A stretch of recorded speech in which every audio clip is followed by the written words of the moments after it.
Hello students, I am Raman Gupta, and in this video we'll study the essay The Spectator Club written by Richard Steele.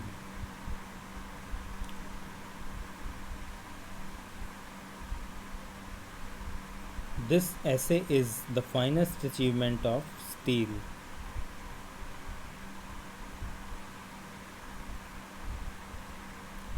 In this essay, Steele talks about the first gentleman of his company, whose name is Sir Roger the Coverley.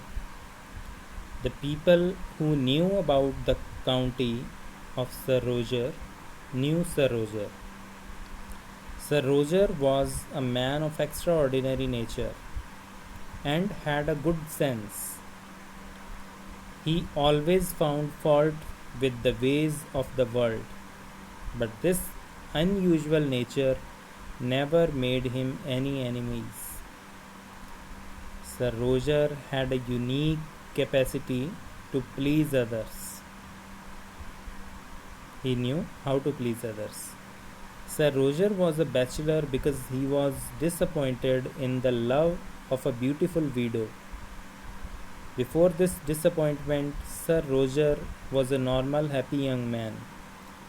He moved in society of important persons like Lord Rochester and Sir George Etheridge.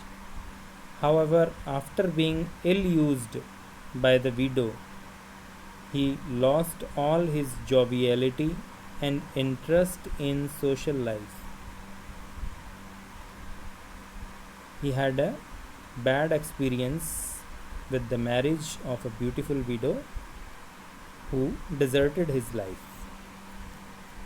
For more than a jovial, joviality returned. However, he grew careless about his dress. He wore a coat and jacket of a cut which was in fashion at that time. Now, Sir Roger was 56 years old, but was quite hale and hearty. He had a house in village and town. He had such a good nature that people loved him. He also treated his servants well. He was also the justice of the quorum and showed his judicial abilities on thick hair of justice at a quarter session.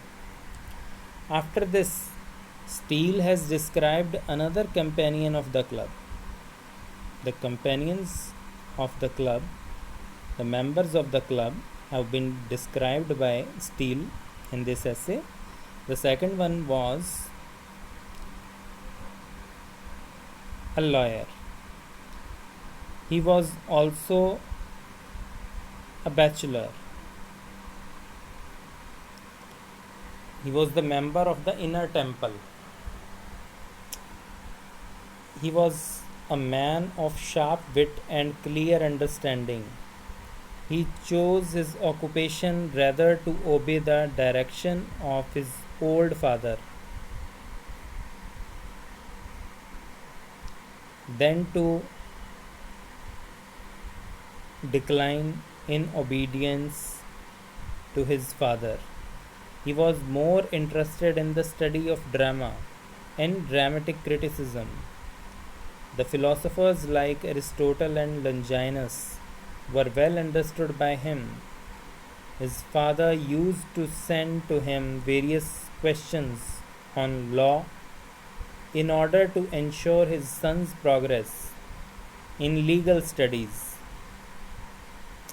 The son outwitted the father by getting them answered through a lawyer whom he had engaged for the purpose.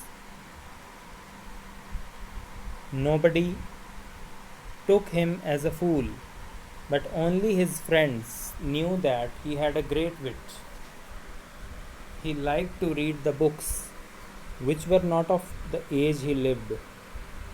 He was familiar with the writings, customs, actions, and manners of ancient writers, which made him a keen observer of the worldly affairs. He was a good critic. His real hour of business was the time of the play. The presence of an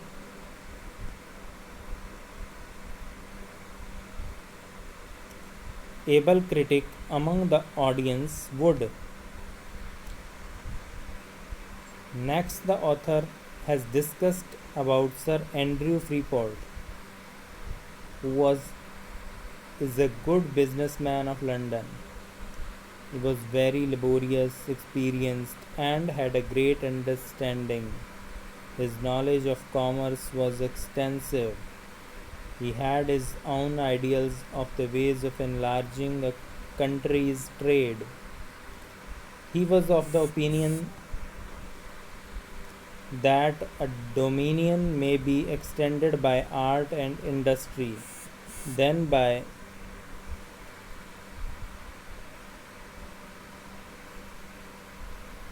power, diligence, or industry alone would help the country to gain things of permanent value, and sloth or idleness more than the sword had caused the ruin of many nations.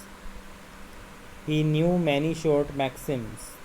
He had a unique art of speech.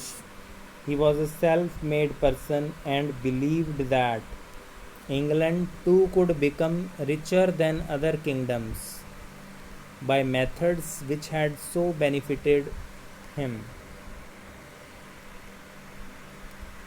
After Sir Andrew, the author has described the merits of Captain Sentry. He was very courageous, intelligent, and had good understanding. He was such a man who had not received good consideration of his abilities. He had been captain in military for some years and fought bravely on fronts. He left the army because, even though he rendered meritorious service, which anyone could see and appreciate, promotion did not come to him. He used to say that only that man could hold a position in military who gets over his false modesty. He was of the opinion that it is cowardice to stand back modestly. Similarly, a man who failed to assert himself and demand what was his.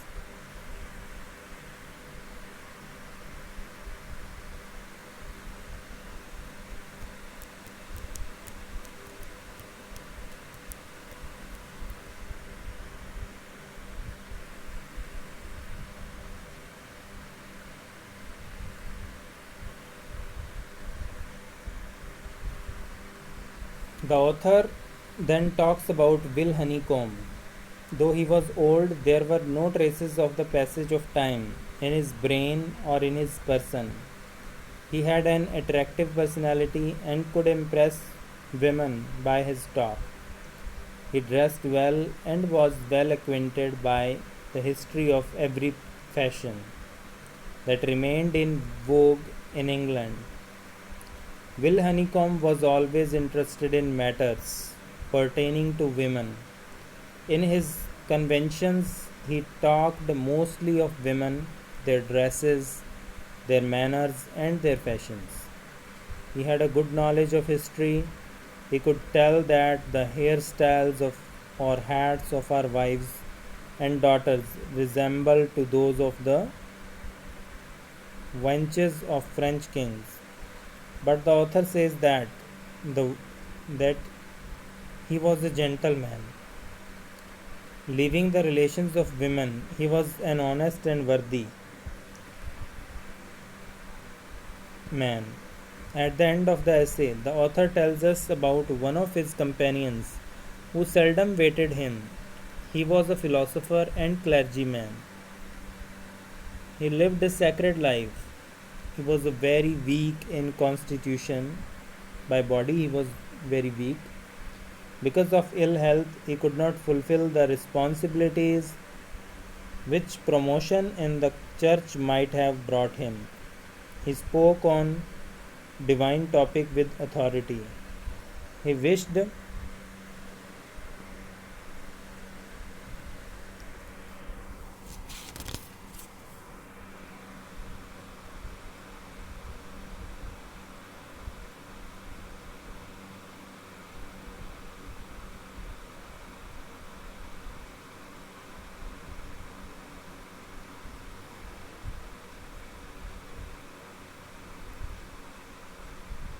his earnestness when dealing with religious subjects made him appear as if he had no interest in the world. It appeared as if he was hastening to his soul's desire.